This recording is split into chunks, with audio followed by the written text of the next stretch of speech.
Bom, vamos lá, vamos conhecer um pouquinho mais dessa ferramenta do MySQL Front. Dentro do banco, do lado esquerdo ele traz todos os objetos dentro desse banco, que são teoricamente as tabelas criadas, né, que acabaram de ser importadas. Quando a gente clica em curso, a gente tem em Object Browser toda a estrutura de campos, né, desses caras aqui.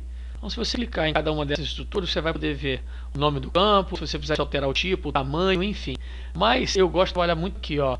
Dentro do objeto da tabela, você clica lá em Properties e você já vai abrir um conjunto de opções para você trabalhar alguns elementos essenciais aí, tá certo? Que também são em formas de abas, ok?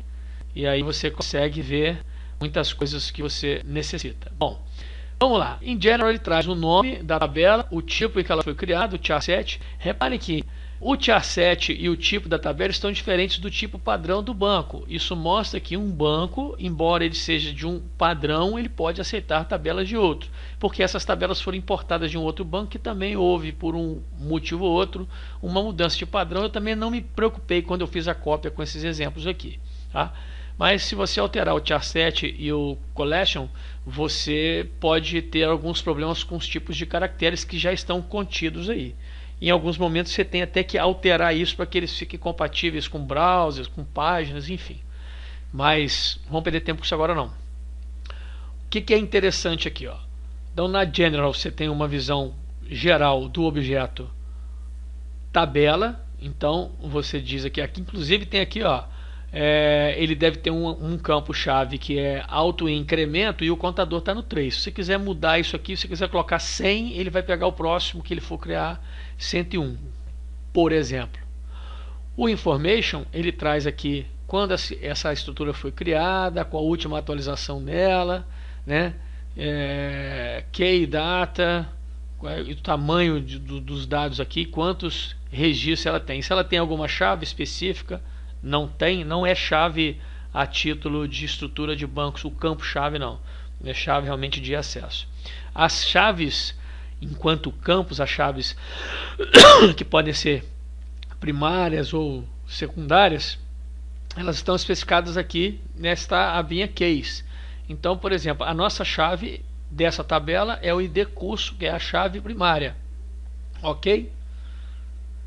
Bom, aqui em Fields, campos, filhos, né, que são os filhos, você tem todos os campos que não só a chave. Todos os campos que são criados, as suas estruturas, os seus tipos. Se você quiser alterar qualquer um deles, você pode clicar sobre cada um e você vai ter a possibilidade de editar essas características aí. Outra coisa interessante para a gente ver são as foreign keys, ou seja, são as chaves estrangeiras. Se elas estiverem criadas, elas vão estar aqui em keys e vão estar aqui também em foreign keys. Nessa tabela não tem, a gente não vai perder tempo de fazer nada com ela agora. Ó, vamos lá. Vamos nessa linha das foreign keys aí, vamos ver uma outra coisa interessante. Antes de ir à frente, o Object Browser então traz toda a infraestrutura, o Data Browser já traz os dados que tem dentro e o SQL Editor a gente vai poder executar as queries, a gente vai chegar lá. Vamos, por exemplo, aqui na tabela turmas, né? Que eu já deixei de propósito uma chave estrangeira não criada para a gente fazer isso junto aqui, para vocês saberem como é simples, né? Se você pegar aqui o properties dessa tabela, as propriedades dela, você vai ver que ela tem duas chaves, né? Primary key, que é uma chave primária, que é o ID turma, e tem uma chave estrangeira secundária que eu dei o nome, que é FK, né, de foreign key nível, onde ele se relaciona com uma outra tabela com outro campo. Perfeito? Bom, como eu vou fazer? O que eu preciso de fazer aqui? Se a gente for olhar, a gente já tem um pouquinho de prática, nós vamos ver que essa tabela turmas, né? TB turmas aqui, também está especificado aqui em cima, ela tem um campo ID curso. Ou seja, esse campo ID curso certamente deve ser uma chave estrangeira herdada dessa tabela cursos, que tem a chave primária como cursos. Mas, embora ela exista lá e possa ser alimentada, enquanto ela não for declarada como chave estrangeira, ela não vai fazer parte na referência, ou ela não vai garantir a integridade dessas duas estruturas, porque embora existam dois campos iguais, eles não se relacionam. E esse relacionamento é criado justamente através da especificação da chave estrangeira. Então, como a gente faz isso? Properties, foreign keys, e aí aqui, ó, você tem um maisinho aqui, ó, add foreign key, adicionar uma nova chave estrangeira, foreign, né? E aí você vai dar o nome para essa chave. Então eu vou botar aqui, ó, FK curso, né?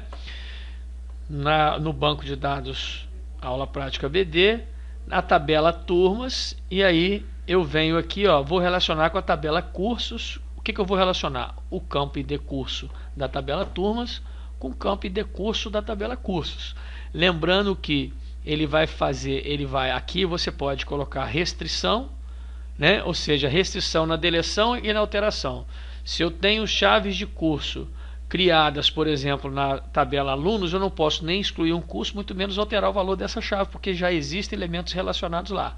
Ou eu posso, por exemplo, cascatear, ou seja, a alteração que eu fizer em um vai ser replicada em outra. Exemplo, se eu coloco cascade aqui e deleto um curso, independente dele ter cursos, turmas especificadas nesse curso, o que ele vai fazer? Ele vai também deletar tudo que for relacionado às turmas que tiver esse curso. Não é o ideal.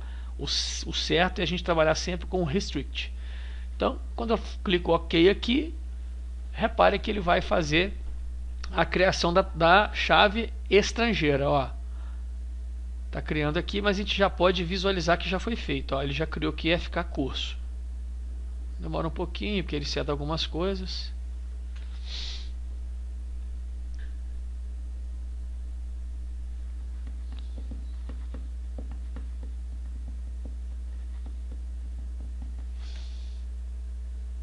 Está criado. Ó, se a gente entrar aqui agora, Properties, vocês vão ver que criou-se mais uma chave em key e existe agora mais uma chave estrangeira também. Ok? Então, isso é uma coisa legal. Reparem que deu certo porque turmas, embora ela já tivesse dados, ela tinha o valor de cursos que existem em cursos. Então, mesmo aplicando a execução de uma chave estrangeira a posteriori, se os dados forem íntegros, ela vai aceitar.